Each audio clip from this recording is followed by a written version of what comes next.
Caprio asked where her mom was. The answer broke him.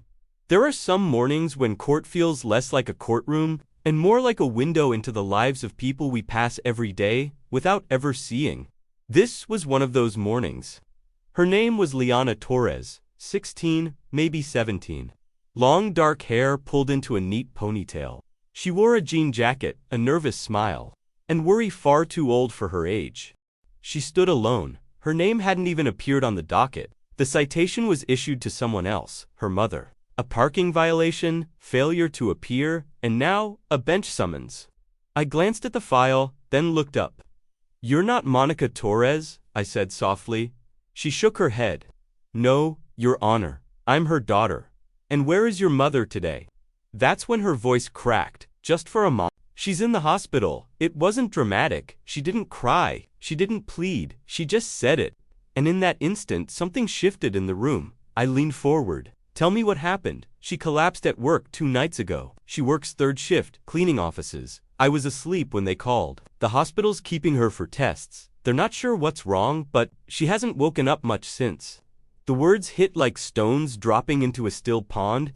I asked, "How old are you, Liana?" 17. "And you came here alone?" "Yes, sir. I didn't want her to miss court. I thought maybe if I explained." She hesitated. I didn't know what else to do. And right there in that small, trembling voice was everything. She wasn't here to argue. She wasn't here to win. She was just a daughter trying to carry the weight her mother couldn't lift that day. I glanced again at the citation. It was a standard issue expired meter, 45 minutes over. $35 fine, escalated due to non-payment. Technically, the law had every right to act, but justice, that's something else entirely?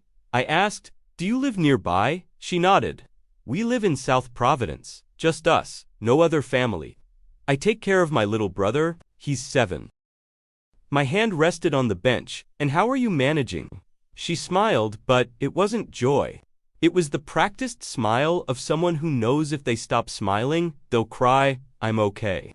I get him on the bus, go to school, then visit mom in the evenings. My teachers know, they've been kind." The prosecutor remained silent, respectfully so. I turned to Liana again. "Let me ask you something. Did your mom tell you to come here today?" She shook her head. "No, she doesn't even know I left this morning. I remembered the date on the letter."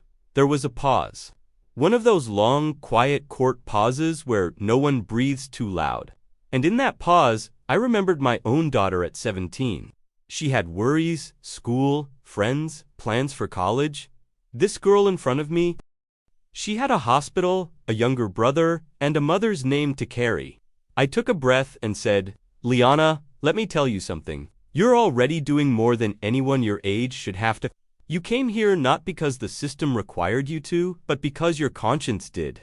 She looked down, unsure what that meant. I continued, "I'm dismissing this ticket not just because of the hospital, not because of the circumstance, but because this city owes your mother and you a moment of grace." She blinked, this time with tears beginning to form. I leaned forward again, my voice lower. "But there's something else I want from you." She nodded quickly. "You said your mother hasn't woken up much. I want you to sit by her bed tonight and whisper something in her ear." "What should I say, tell her?" The judge said, "Thank you for raising a daughter brave enough to stand alone." She swallowed hard. I smiled and tell her not to worry. The city of Providence has a long memory, and today we remembered kindness. She left the courtroom quietly. No applause, no dramatic music. But I'll tell you something. That girl who wasn't even supposed to be on my docket taught every person in that room something about responsibility, love, and what it really means to show up for someone. Sometimes, justice isn't about punishment. It's about acknowledging the invisible strength it takes just to show up. Today, that strength came in the form of a teenager carrying her mother's name like armor.